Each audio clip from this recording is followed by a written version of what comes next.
So, Pius and Milda did a great introduction, I think, of like the big picture stuff, sort of. And what I'll be looking into is like very specific things. So I'll be trying to, well, first of all, a question. How many people here are familiar and like use or used Node.js?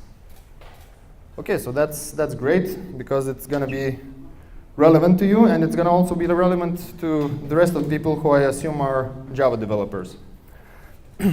So my name is Laurynas, by the way.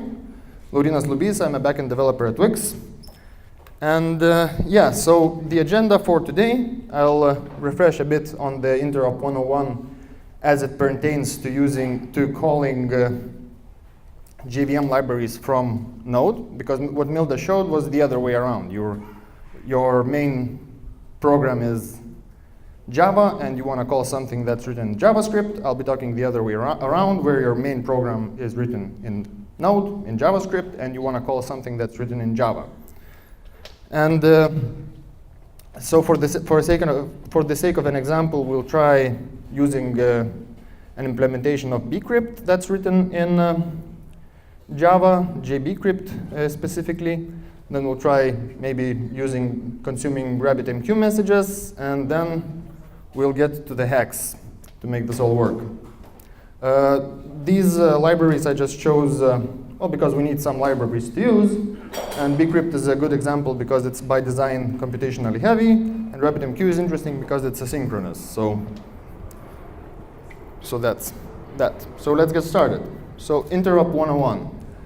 So the documentation for Java Interop and the whole GraalJS project. So there's GraalVM, which is the bundle, and there's the GraalJS, which is the part that deals with the JavaScript implementation and the Node.js runtime. So I encourage you to go read these docs if you're interested in this. Also, the GraalJS GitHub repository issue tracker is also a great repository. The people there are really responsive and answer the questions really well. And but I don't expect you to read it now. So what's the short of it with regards to Node.js? So GraalVM ships with a drop-in replacement for Node.js. You get a binary of like the npm binary, the node binary. You just put it on your path, and you're off to the races. It's mostly compatible with existing libs. Actually, I haven't seen any like places where they said it's not compatible, but they have a compatibility checker online where you can put in a package name, and they'll tell you if it's compatible with Graal or not. Yeah, if you want to enable the Jvm Interoperability and the polyglot mode, you enable it with the --jvm flag. And someone asked this question. So when going through the seamless boundary, which is an oxymoron, I guess. So when going through this seamless boundary, like all number types coming from Java are converted into native JavaScript doubles or floats or whatever they are, in between things. And yeah, so strings are also, well, they have a different API, but they're represented the same, I think. Pretty much everything else on the Node side, you just get a reference to the Java object, and you can invoke Java methods on it. Yeah, also like a nice exception there is functions. So if you have a Java method that expects a single method interface, and if you give it a JavaScript function that has the same arity, it will actually accept it and execute it, so which is nice. And JavaScript objects on the JVM side. So yeah, they're also, like if you have a method that requires an int, and you give it the number 5 from JavaScript, which is not actually an integer 5, it will get converted to the integer 5. And if you want to just access plain if you want to access values of a JavaScript object, you can get a, well, your method, if your method accepts a map of string to object, you can get the properties by name that way. So, yeah, I won't be doing live coding here because I also have a B button which duplicates itself. So here we have the, so this is JavaScript first of all, just in case any of you are wondering. And the only thing that's odd about it is this thing, which is actually the way you access the way you access JVM functionality from Node.js. So java.type is pretty much just just import and then the thing that's on the right side. So I do java.type javalang system that imports the system class, and I can access its static member to print line hello world. And this is the way you would have to call it to make it work like that. And you would get hello world. So by the way, all the code that you'll see here, I'll put a link at the end of the at the end of the presentation to the GitHub repo where you can see it and play around with it. So okay, that's all good. I guess we can just start trying to use Bcrypt. So just a refresher, I don't suggest you read it. Bcrypt is a hashing function with a knob you can turn to change the computational resources needed to calculate the hash so that it's harder to brute force. So it's a hashing function that's by design hard to calculate. And yeah, the reason for that is so you don't get brute forcing attacks. Like this is just a synthetic example. Node.js has perfectly fine and actually faster implementations of the Bcrypt algorithm, which are native. But yeah, so let's just say that it's Bcrypt, but it's a stand-in for some custom authorization library, authentication library that you have in your enterprise. So our goal is to use the JVM Bcrypt library from Node.js, and we want to integrate it into our server to handle user logins. So the plan for that would be, first, we need to somehow tell the JVM where to find the jar. So for that, we use the command line argument, which is --jvm.cp, which CP stands for class path, and you put your regular Java class path there. So step 2, call this function from Node, just so that we can see that it works. Step 3, integrate it into our application, and then step 4, we can get to go home early because we did everything. So the first issue we sort of run into is tell the JVM where to find the jar.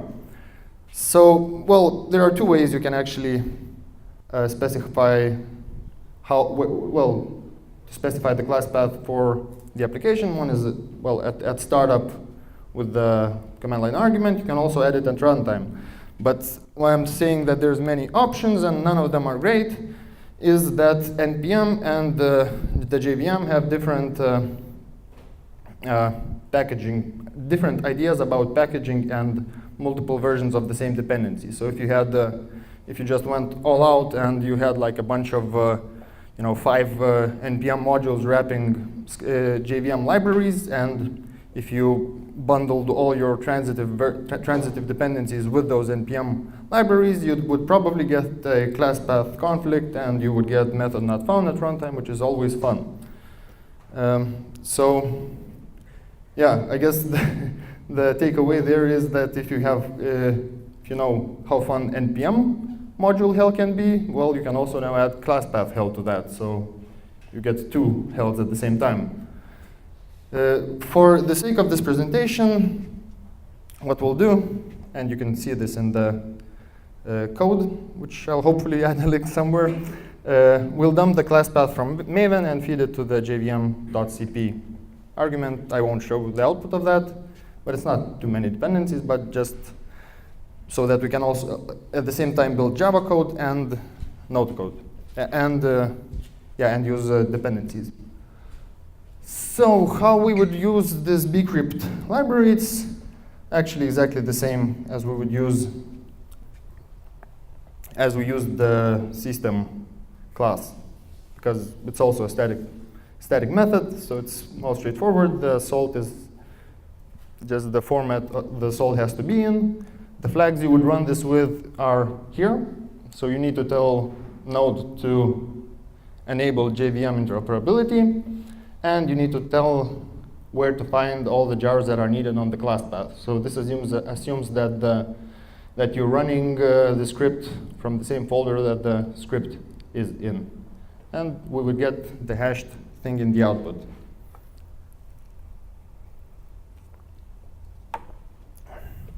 Which now I see is probably wrong, because it's the same as the salt. Never mind that. So yeah, we called the library. Now we can just put it into our Express router, right? So let's say we have two endpoints. One of them is the one that gets used the most. It's just get /, and it responds with welcome. And another one is where you post your password, and for some reason you get your hash back, which no one does it like that, but that's the way it works here. So yeah, let's try to run it. Oops. Okay, so here I have, just run start. One thing that you'll notice if you're a Node developer is that it does not start up quickly. It really takes its time. Okay, so it started, it's listening. Here we're running a benchmark, and the benchmark is calling the /controller, which just echoes welcome, and we see we get 200 requests per second, which is not amazing. Like the native Node implementation can do probably like 20,000, 15,000. So what gives? So I'll continue talking because I'll get to my point that way. One thing that the Graal developers mention a lot is that you have to let your application warm up. And now it finally warmed up. But it took a while and quite a few requests to actually start serving at a reasonable rate. So yeah, we deployed it to production, everything's great. And now the people start logging in. So let's say a person tries to log in every half a second. So you can see we have like 5,000 requests per second. And yeah, it dipped a bit, but yeah, we have now a bit less requests per second, right?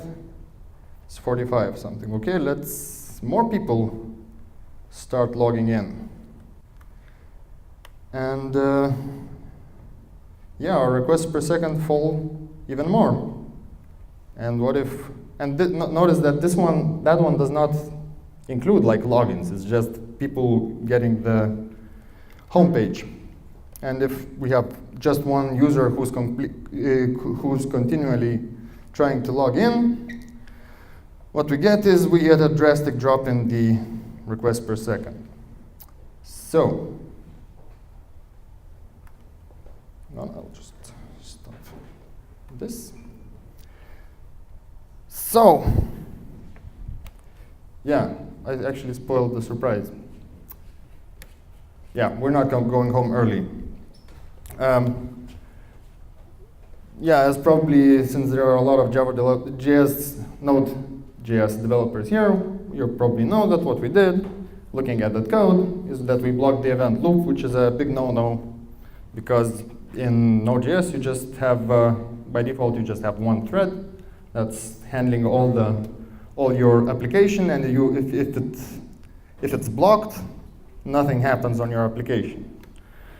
So yeah, fortunately the Node community knows how to deal with blocking workloads like this. You can create a pool of workers, and you just communicate asynchronously with this pool of workers, and this pool of workers can block all at once. So yeah, let's say problem solved for now.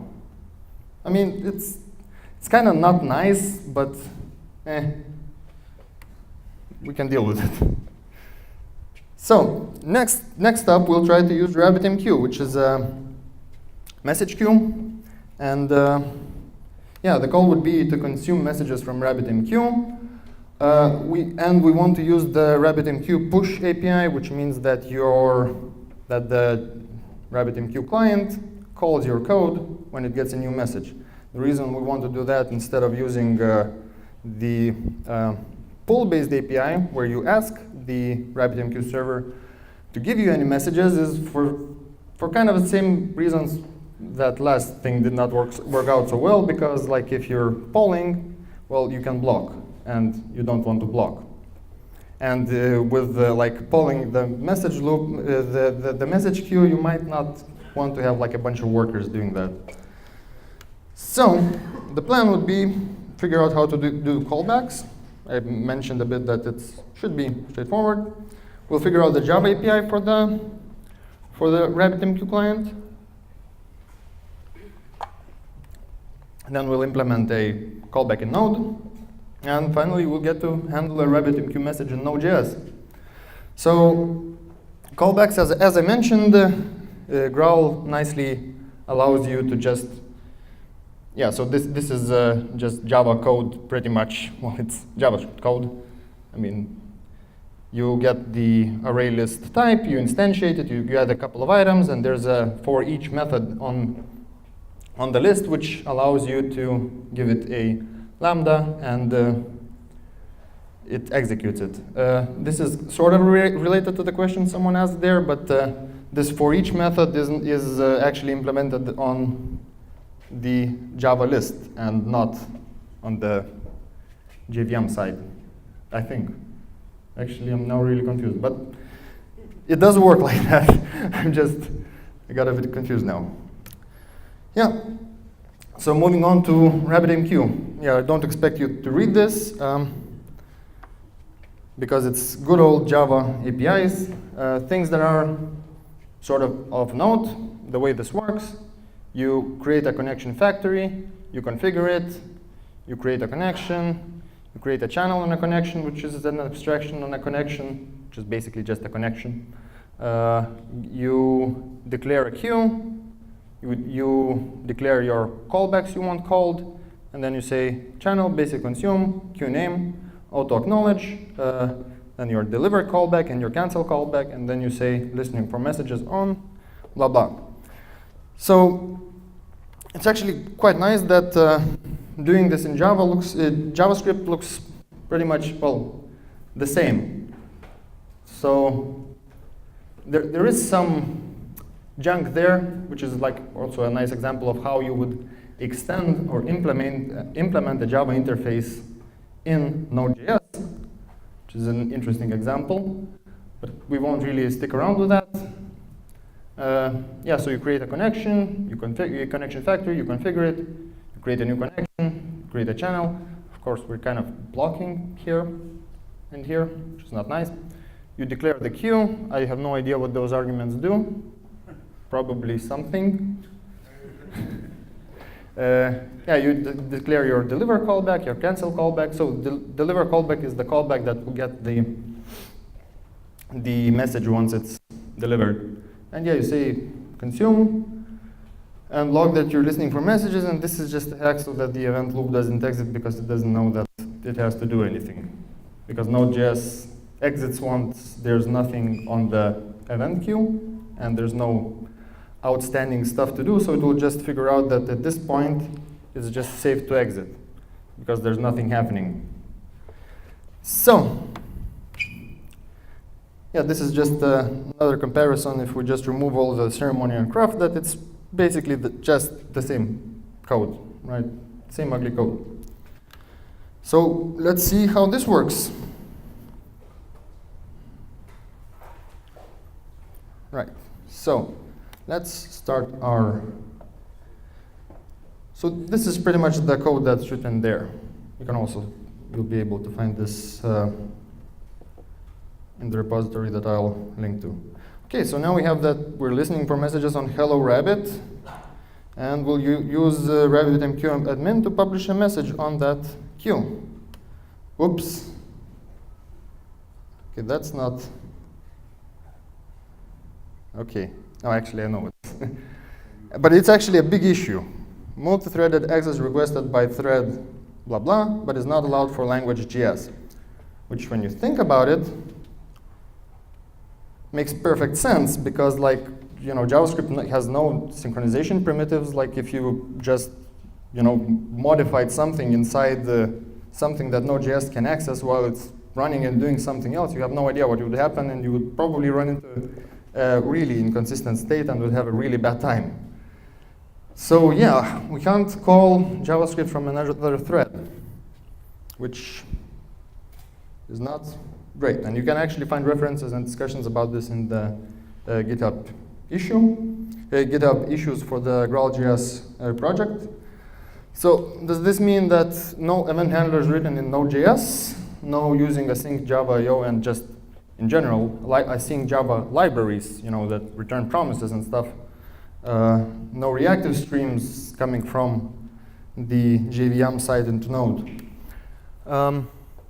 So yeah, now we get to the hacks part, and before we get to that, I just want to mention again the things we discussed again right now, just in case you fall asleep or just can't take it anymore after the next section, that dependency management is not solved, but I mean, it's hard, but you just have to figure something out. It's kind of straightforward. Calling synchronous code from Node is simple. Well, as you saw, like if it's a static function, it's just you get a function in JavaScript, which is amazing actually, except that it doesn't really work that well with the Node.js event loop model. And calling asynchronous Java code from Node.js is not solved. So now we get to the hacks. Because what